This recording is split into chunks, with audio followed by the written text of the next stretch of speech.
예. 방금 소개받은 한양대학교 조병현 교수입니다. 이런 훌륭한 행사를 열어주신 성대석 회장님께 다시 한번 감사드리고 또 바쁜 시간에 참석해 주신 이 사회자께도 감사드립니다. 자, 오늘 주제는 스마트시티 그리고 인프라를 강조를 하더라고요. 자, 인프라를 강조하고 이제 스마트시티인데 그럼 그거에 대해서 우리가 개념이 뭐고 뭘 어떻게 하고 뭐가 문제점이고 그럼 우리가 어떻게 해야 될지 그런 거에 대해서 짧은 시간에 말씀드리도록 하겠습니다. 저는 이제 이런 강의를 대학교 또는 대학원에서 한 학기에 1년 뭐 이렇게 하다가 뭐 30분, 40분 하니까 좀 당황스럽습니다. 짧은 시간에 요점만 말씀드리도록 하겠습니다. 자, 중요한 건 오늘의 주제는 스마트시티입니다. 근데 여러분들이 아셔야 될 거는요. 스마트시티라는 단어는 언제부터일까요, 이게? 과연 30년, 40년 전부터 우리 모두 스마트시티를 건설하겠다고 해왔었습니다. 이거 왜 넘어가지? 다시 이거 내가 안 했는데 이거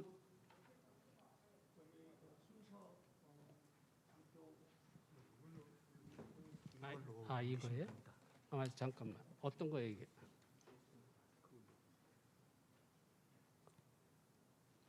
자, 그래서 제가 지금 스마트시티를 이제 3, 40년 전부터 시작이 됐는데 그럼 지금도 스마트시티를 한다고 해요.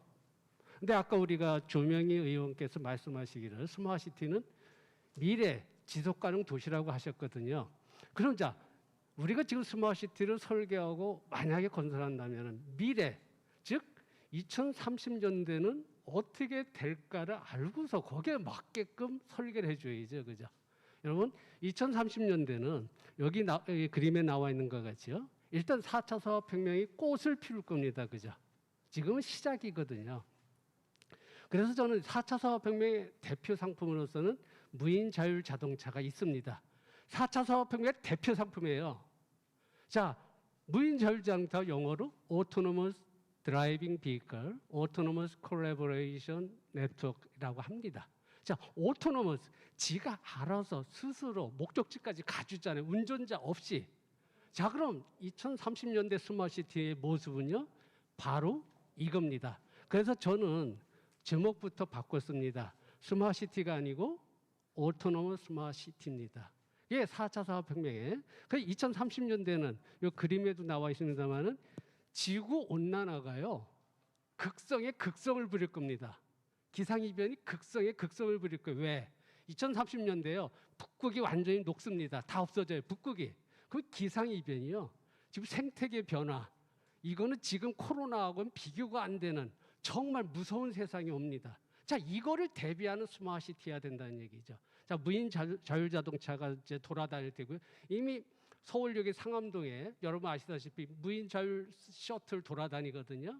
자, 아마 2, 3년 내로 우리가 무인 자율 택시가 아마도 서울 시내에서 볼 수 있지 않을까 여러분도 생각하실 거예요. 자, 무인 자율 자동차가 돌아다닌다고 그게 스마트시티입니까?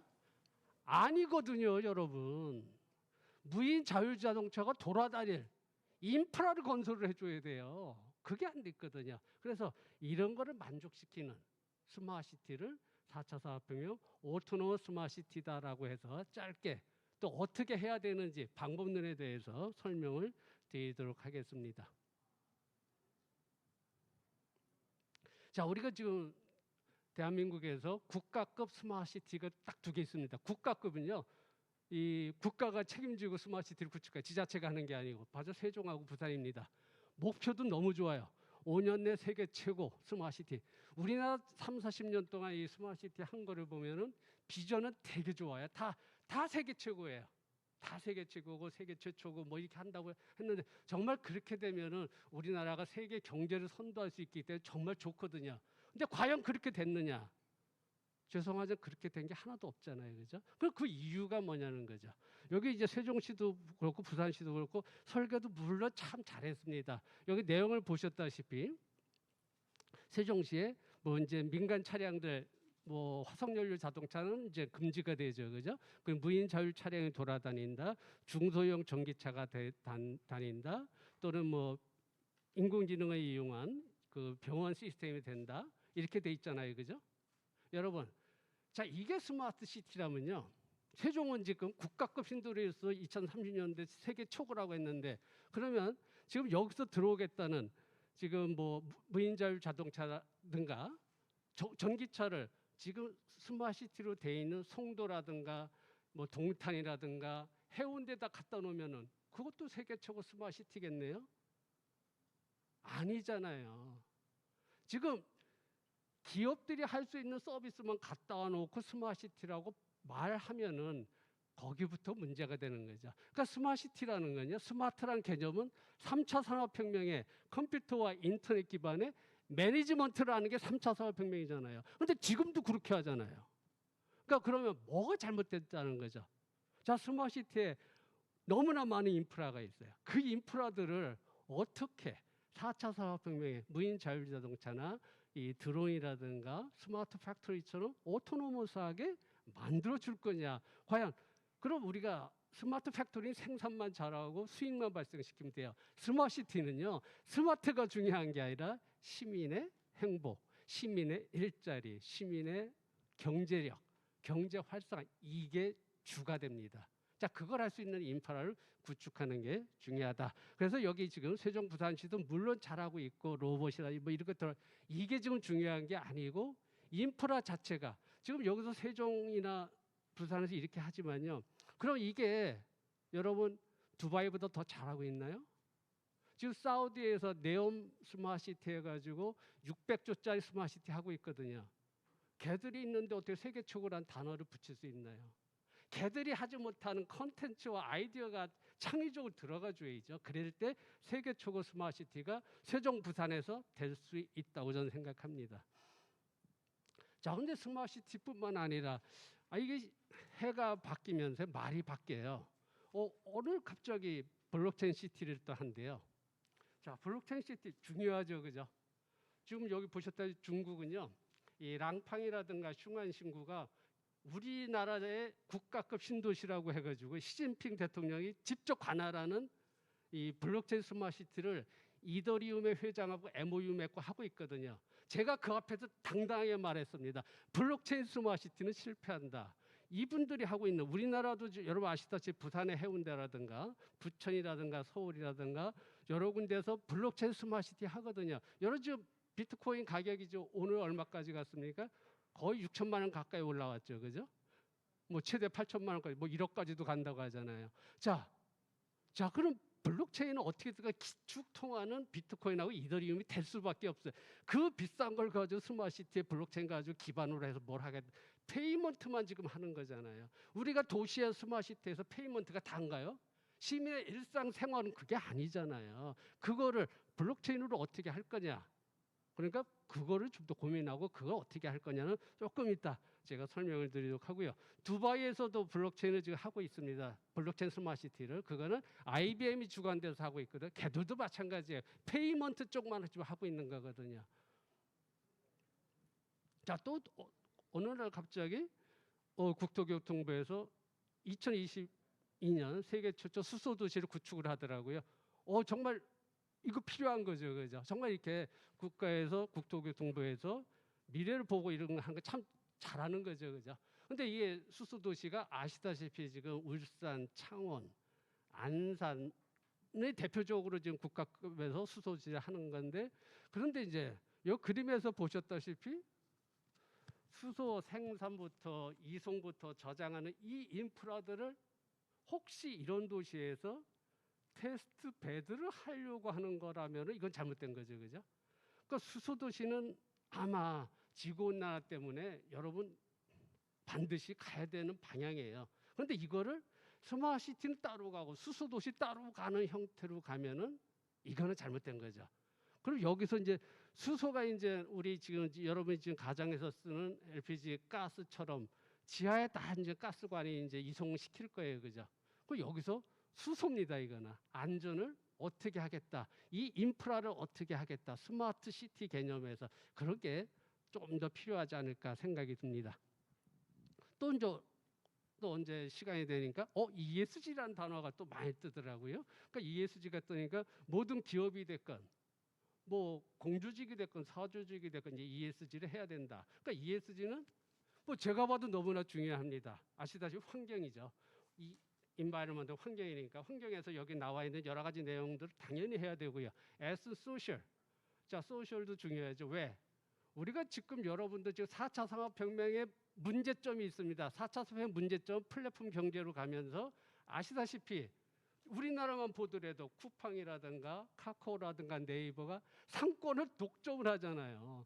이게 승자 독식의 폐해가 4차 산업혁명 플랫폼에서 나오고 있잖아요. 이걸 공정경제 지금 20, 30대가 원하는 공정경제 공정분배에서 어긋났잖아요. 이걸 원래대로 돌아오다가 여기 소셜이거든요.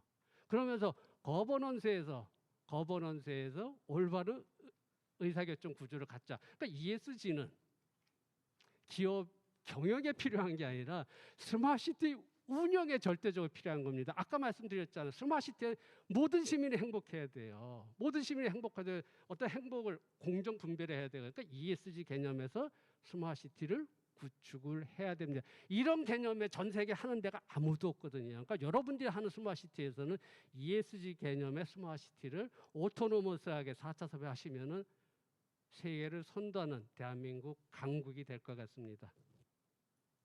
자, 아까도 말씀드린다. 이런 스마트시티가요. 저는 이제 스마트시티 컨설팅을 국내적으로 한 20, 30군데 이상 한 것 같습니다.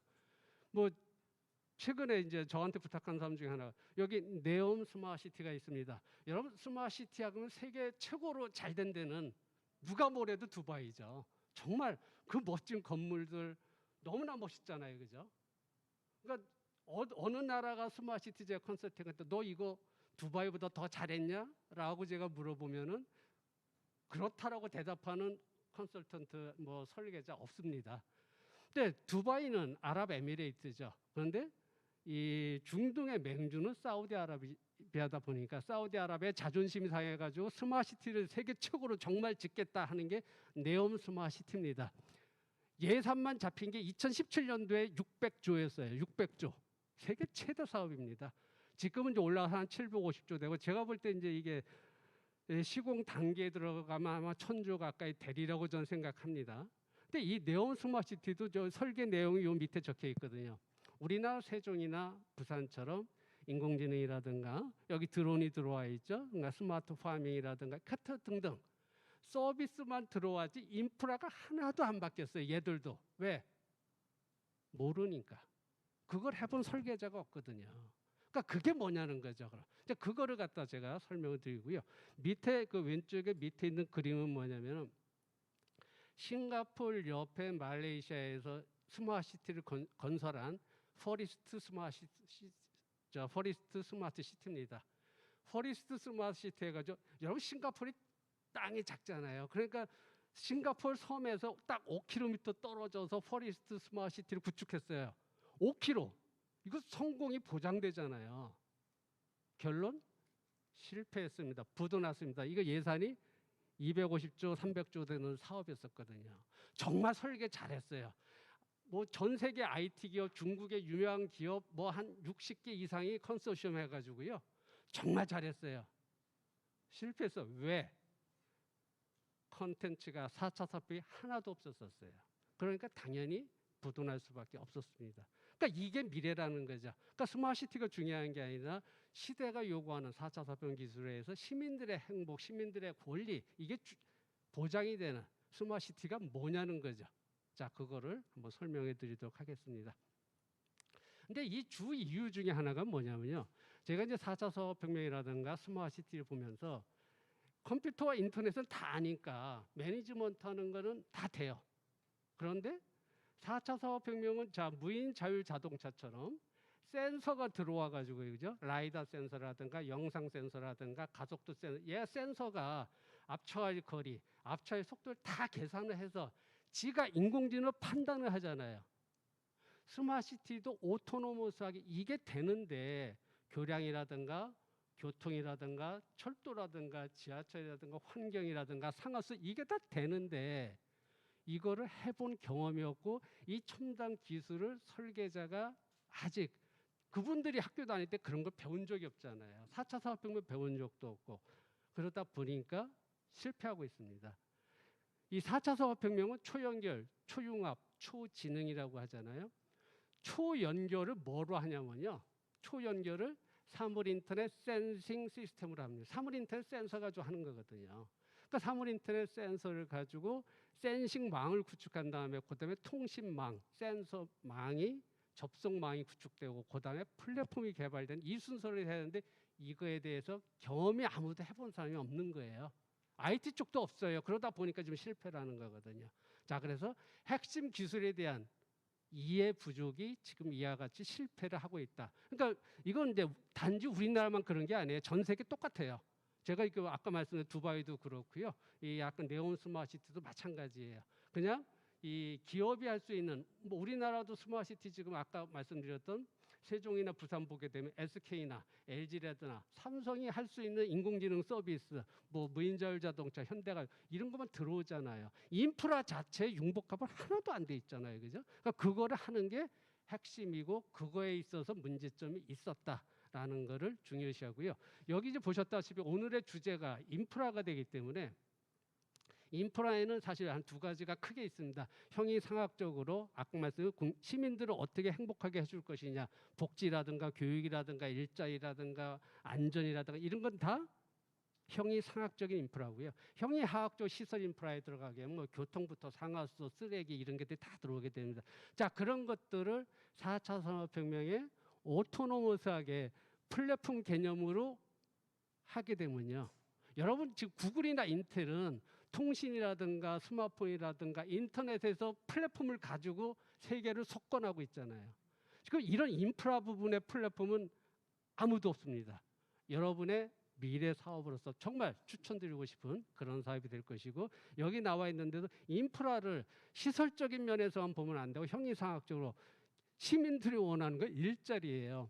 제가 이 금천구의 스마트시티 도시재생에 제가 참여를 한 적이 있었습니다.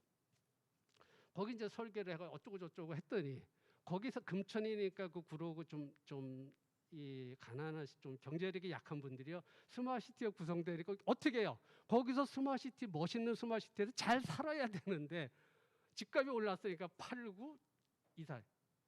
뭔가 스마트시티 개념이 잘못됐기 때문에 이런 겁니다. 그러니까 여기 나와 있는 대로 기업의 활성화, 경제 에너지, 도시 활성화라든가 실버들 일자리, 청정 환경, 시민 행복 이런 것들이 과연 인프라 저 인프라가 뭐냐?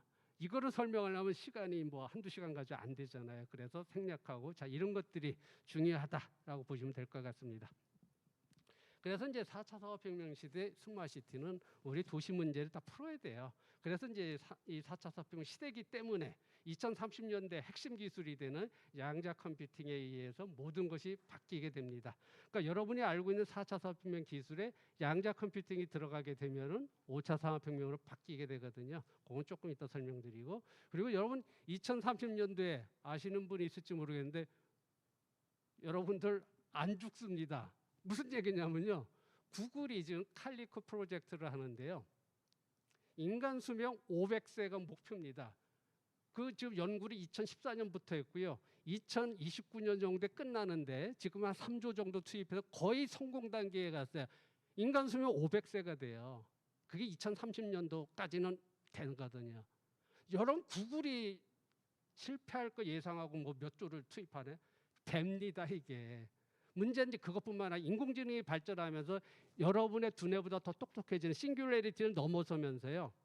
마인드 업로딩에서 여러분 육체는 죽는데 내 영혼의 디지털 정보를 로봇한테 다 이식시키자. 아바타한테 다 이식시켜놔요. 그럼 나는 육체는 죽어도 정신은 살아있죠. 영생불사 시대가 2030년대고 그게 바로 5차 산업혁명 시대입니다. 이와 같이 바뀌는 2030년대에 우리 스마트시티를 어떻게 해야 될 거냐. 그리고 여기 옆에 스페이스가 나와 있죠. 자, 이미 우주 시대잖아요. 우리가 뭐 아마존의 회장께서 8시간 우주 갔다 왔죠. 그죠? 그건 8시간, 그걸 우주라고 하시는 것이 아니지만은 한 100km 올라가서 우주 진공 상태를 체험하고 왔죠. 근데 지금 테슬라에서는 이제 다음 달에 3일 동안을 지구의 궤도상에서 3일 동안 우주 여행하고 돌아오는 진짜 상품이 들어오고 테슬라에서는 2030년도에 화성에 인구 10만의 스마트시티를 건설하겠다고 일론 머스크가 자신 있게 그게 됩니다. 사실은 과학적으로 되고요. 건설학적으로 됩니다. 자, 그런 우주 시대가 온다는 얘기죠. 자, 그럼 이런 우주 시대에 우리 스마트시티는 어떻게? 그게 2030년도 얘기예요. 그러니까 여러분 지금 스마트시티 건설하고 계획하면은 그 시대를 생각하고서 져야 된다는 얘기가 되겠습니다. 자, 그래서 이제 제가 이제 5차 산업혁명에 잠깐 설명드렸는데, 자, 여러분이 알고 있는 원자 핵을 이제 깨고 들어가면 양성자가 이제 쿼크로 바뀌죠, 그죠? 이제 쿼크로 바뀌면서 이 17개 입자가 있는데 그게 중요한 게 아니고요. 우주 만물, 모든 현상, 여러분이 만들어야 되는 시설물 또는 인프라들 물질이거든요. 질량을 가진 물질들이에요. 그러니까 이거의 근거가 뭐냐? 이게 에너지 파동 있잖아요. 그러니까 우주 만물은 딱 에너지 파동으로 이루어졌어요. 아까 우리 대구의 배 처장님 그 공원을 말씀하셨는데 차별화시키는 방안이 파동을 활용한 바로 이 정신치유라든가 행복을 치유한 행복을 만족할 수 있는 그런 겁니다. 자, 그래서 이제 여기서 제가 써놨습니다만은 디지털 문명이 혁신돼요. 이제 디지털이 아니고 큐비탈로 바뀌잖아요. 우리가 0과 1이 아니라 0과 1이 불확정성 원리에 의해서 동시에 존재할 수 있잖아요. 그렇게 되면 컴퓨팅 파워가 만 배, 수만 배로 바뀌잖아요. 그죠? 그렇게 되면서 인공지능 로봇이 전혀 다른 인간을 대체할 수 있는 이런 시대까지 오는 게 5차 산업혁명이 되겠습니다. 그래서 이제 지금 4차 산업혁명과 5차 산업혁명 간단히 설명드리고, 혹시 5차 산업혁명 또는 4차 산업혁명이 조금 더 자세한 거 알고 싶으면 옆에 나와 있는 연구 보고서를 참조하실 수가 있겠습니다.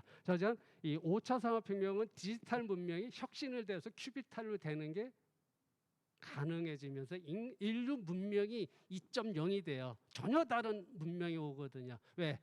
영성이 가장 중요한.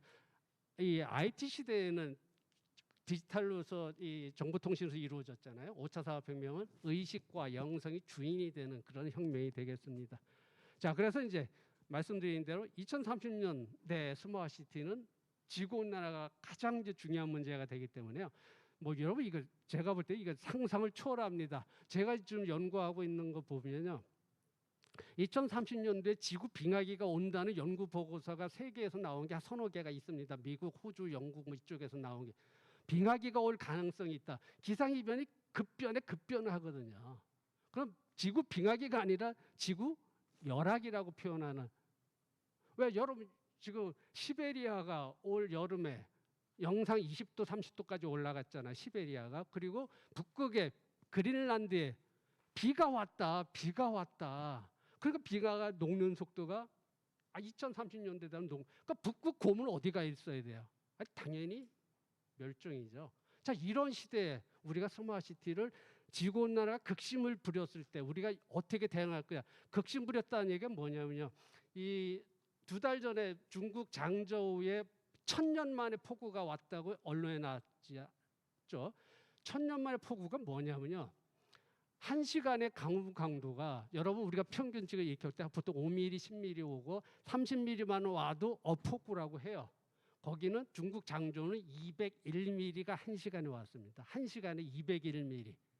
난리가 나죠. 당연히 난리가 나.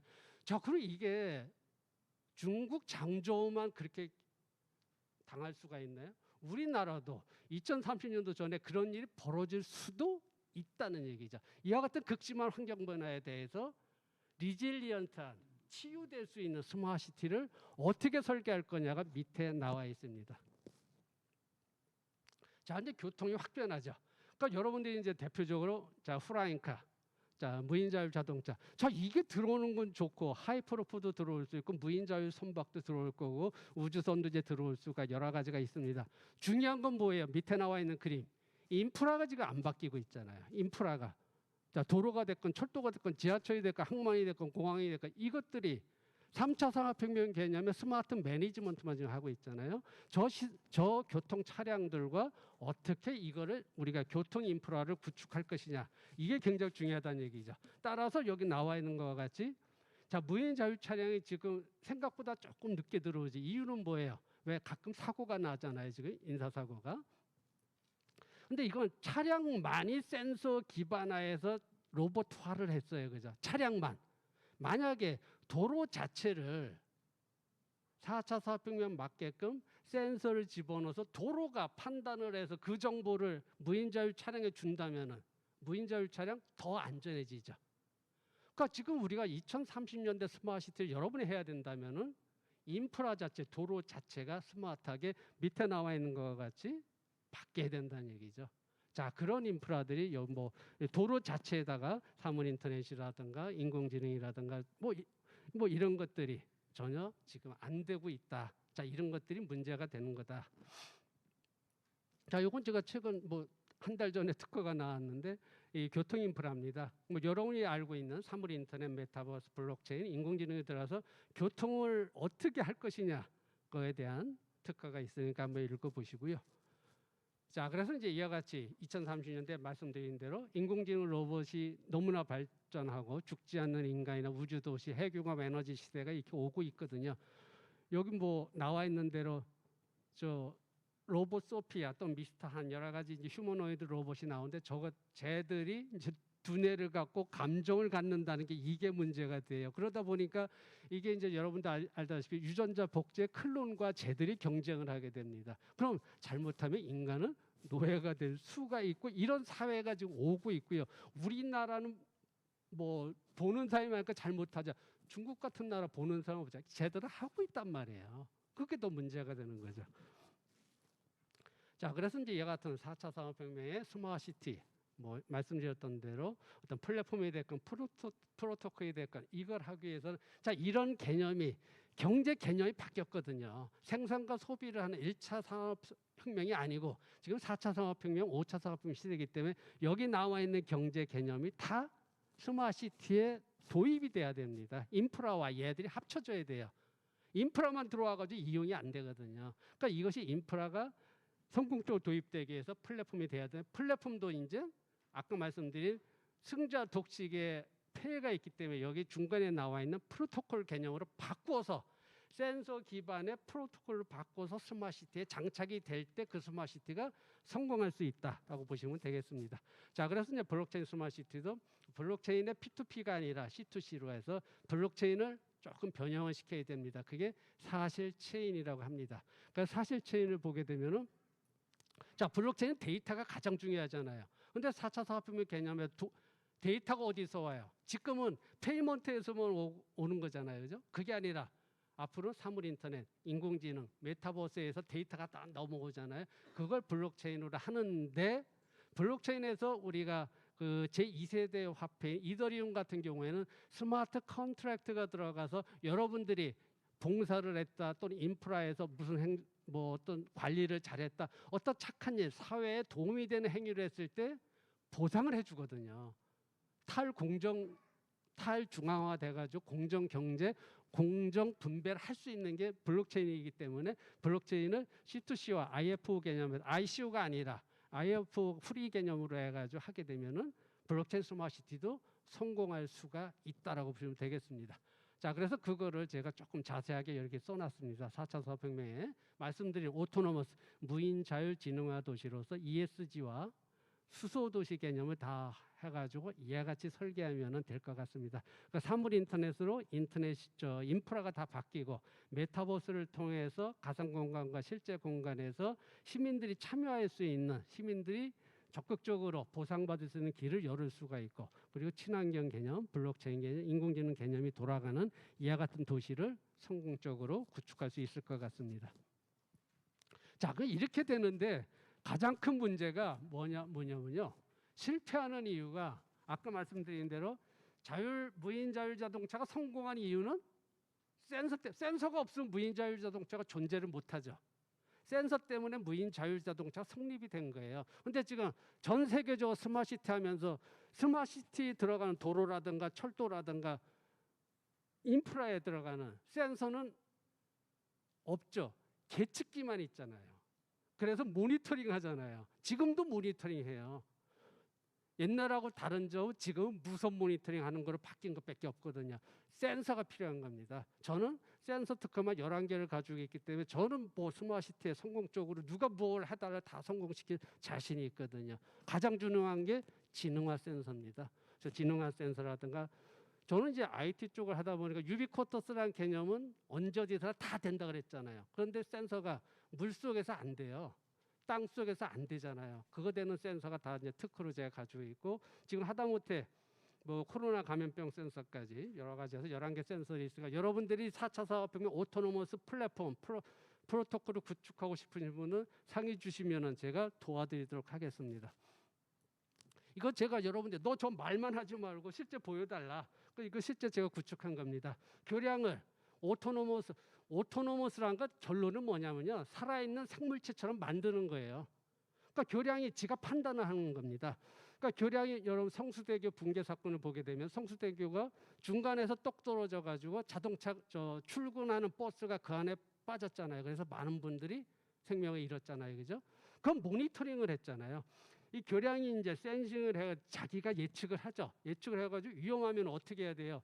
교통 신호등부터 차단시키고 바리케이트 치고 해서 지가 살아있는 사람처럼 이 교량에 스피커 있잖아요. 스피커에다 말을 하면 되거든요. 자, 지금 교량이 무너지려고 하니까 니들 오지 마라. 이게 됩니다. 이게. 그러니까 이게 살아있는 교량 즉 4차 산업혁명 오토노머스 교량의 실예입니다. 그러니까 이걸 실제적으로 뭐 이와 같은 방법을 하면 되고요. 실제 이 교량이 한양대학교 제 연구실 바로 옆에 있는 성등교입니다. 실제 제가 해놓은 거고요. 실제 여기서 문제가 나면은 바로 이제 주변에 있는 핸드폰에 다 띄워져서 어떤 문제가 있다. 신호등을 차단시키고 스피커를 통해서 대화를 하고 그래서 사물이 대화할 수 있는 게 4차 산업혁명의 핵심 기술입니다. 그게 됩니다. 전 세계 이거 못하고 있어요. 여러분 제발 이게 되니까 해보시고 여러분 스마트시티 구축하는데 도움이 됐으면 좋겠습니다. 자, 그런데 그게 된다고 해서 다 되는 게 아니고 센서가 있고 그다음에 접속망, 통신망이 있고 그다음에 플랫폼이 있고 플랫폼을 이제 프로토콜을 바꾸면서 서비스 모델이 이제 굉장히 중요하거든요. 이 서비스 모델에서 스마트 시티라고 하면서 이용료라든가 사용료만 비싸면요 스마트시티는 실패합니다. 여러분 동탄 같은 경우 스마트시티 잘 해놓고 운영 예산이 부족하니까 운영을 잘 못했잖아요. 스마트시티 거창하게 스마트하게 해놓고 운영 예산이 필요하면 안 되거든요. 시민들은요 스마트 필요 없어요. 간단하게 와이파이 후리를 쓰고 싶고 음식물 쓰레기 마음대로 좀 편하게 좀 버리고 싶고 간단한 이 서비스를 원하는 겁니다. 이 서비스를 바로 프로토콜 개념에서 우리가 도입할 수가 있는 겁니다. 시민들이 원하는 단순한 거를 왜 스마트라는 단어에서 자기들 멋대로 바꾸고 있으면 안 되는 거죠. 그래서 인프라에는 여러 가지 인프라가 있습니다. 지금 말씀드린 이 교통 인프라부터 시작해서 이 뭐 상하수도라든가 쓰레기라든가 에너지라든가 기타 등등에 있어서 이것들을 4차 산업혁명 개념으로 하셔야 된다. 그러니까 4차 산업혁명 개념으로 하는 건 오토노머스고 플랫폼은 이제 카카오나 플랫폼, 애플, 구글 같은 독점 플랫폼이 되기 때문에 이제 ESG 개념에서 프로토콜로 들어가야 된다. 그래서 플랫폼 플러스 블록체인을 한 프로토콜 개념의 스마트시티 통합 플랫폼을 구축하게 되면은 성공하면서요. 우리 구글이 유튜브처럼 또는 이 성공한 사례가 있잖아요. 구글 유튜브는 세계를 지금 지배를 하잖아요. 지금. 똑같이 우리가 스마트시티 통합 플랫폼 요 개념을 하게 되면요. 세계 스마트시티를 독점할 수가 있습니다. 여러분들께서 선도해 주시기를 부탁을 드리겠습니다. 그래서 뭐 지금 제가 잠깐 말씀드린 스마트시티에 관련된 내용은 요 책의 1권에 이런 내용이 다 있습니다. 블록체인 스마트시티라든가 설계하는 방법이라든가 인프라의 종류 같은 건 다 있으니까 혹시 필요하신 분은 뭐 참조해 보시면 좋을 것 같고요. 뭐 한양대학교 도서관에는 이 책이 잔뜩 들어가 있으니까 도서관에 와서 빌려보셔도 됩니다. 이거 책이 아니고 연구 보고서예요. 자, 그래가지고 이제 제가 이제 지금 말씀드렸던 건 인프라 개념에서 여러 가지 특허를 가지고 있는 내용이 되겠습니다. 그래서 요 내용은 뭐 다 설명드리기는 힘들고요. 지금은 이제 스마트시티를 이용하는 면에서는 시민들의 참여 또 20, 30대들 참여를 유도하는 방법에서 가장 좋은 게 메타버스거든요. 그러니까 메타버스는 가상도시잖아요. 그러니까 실제 도시와 가상 도시를 하면서 학생들이 이제 지금 미래 세대들이 들어오는 스마트시티가 돼야 되려면은 이런 특허도 이제 여러분들이 생각을 하셔야 되고요. 이제 탄소 배출이 이거 정말 심각하죠. 탄소 배출이 뭐 여러분 아시다시피 지금 정부에서도 2030년까지 뭐 35% 감축한다고 나왔죠. 여러분 35%는요. 이산화탄소 35% 정말 무지막지한 양입니다. 저거. 그냥 우리 쉽게 우리는 사실 35%였죠. 외국에선 니들 50% 하라고 하거든요. 작년 재작년에 우리가 코로나 때문에 거의 셧다운 해가지고 이산화탄소 배출 7% 감축됐거든요. 지금 35%를 갖다가 앞으로 감축하려면요. 정말 우리 산업계가 아마 환골탈태를 하는 산업 구조가 변해야 됩니다. 이때 탄소 배출권 거래 플랫폼을 어떻게 할 거냐 이런 내용입니다. 자, 이런 내용에 대해서 다른 분들도 계시니까 뭐 다른 내용은 여러분 참조하시고요. 마지막 제가 결론을 말씀드리겠습니다. 이 4차 산업혁명 개념의 스마트시티, 지금 하고 있는 전 세계 스마트시티는 3차 산업혁명의 컴퓨터와 인터넷 기반의 매니지먼트다. 4차 산업혁명은 뭐 그냥 쉽게 무인 자율 자동차처럼 오토노머스하게 하는 건데 이걸 플랫폼으로 하는 것도 이제 과거다. 이제 시민들의 참여, 시민들의 권리를 보장할 수 있는 프로토콜로 돌아가야 된다. 그래서 그렇게 구축하게 되면은 전 세계 누구도 못하는 대한민국 IT 강국의 스마트시티가 성공적으로 구축될 거를 기대하면서 제 강의는 마치겠습니다. 감사합니다. 조병 교수님 감사합니다. 아주 광범위한 주제에 대해서 상당히 그 구체적으로 말씀을 해주셨고, 뭐 저도 4차 산업혁명이나 스마트 시티의 발표를 많이 들었는데 제가 처음 듣는 얘기도 있었습니다. 특히 이제 말씀하신 뭐 제가 요약하기도 힘든데 저한테 딱 와닿는 부분이 있으면은 우선 스마트 시티는 이제 오토노머스 스마트 시티다. 살아있는 교량, 이게 또 이제 사물끼리 서로 대화를 한다는 부분이 상당히 와닿았고, 그다음에 두 번째로 이 시민의 생활이 중요하다. 뭐 여러 가지 자율주행차라든가 블록체인이나 암호화폐, 수소에너지, ESG, 탄소 배출권 이런 거를 다 연결을 하더라도 역시 이제 사람들이 편하게 이용하고 또 이용료 이런 부분도 굉장히 중요하고, 시민 참여라든가 이런 부분에 대한 것까지도 말씀해 주시고, 그다음에 이제 세 번째가 5차 산업혁명. 저도 5차 산업혁명은 처음 들은 것 같아요. 예, 뭐 양자 컴퓨팅 얘기 하면은 그 블록체인이 필요가 없고 암호화폐가 다 사라진다고 하더라고요. 그래서 암호화폐 투자하지 말라는 사람들이 양자 컴퓨팅 얘기를 하던데 암호화폐 투자하지 말아야겠네요. 또. 예, 그래서 뭐 이런 그 굉장히 새로운 관점에서 말씀을 해주시고 또 그러면서도 그 기술적인 부분까지도 언급을 해주셨는데다가 참 시간이 아깝습니다. 시간이 모자란 게 또 아쉽기도 하건데 딱 또 시간 맞춰 주셔갖고 너무 감사를 드립니다. 자, 두 번째 발표는 코트라의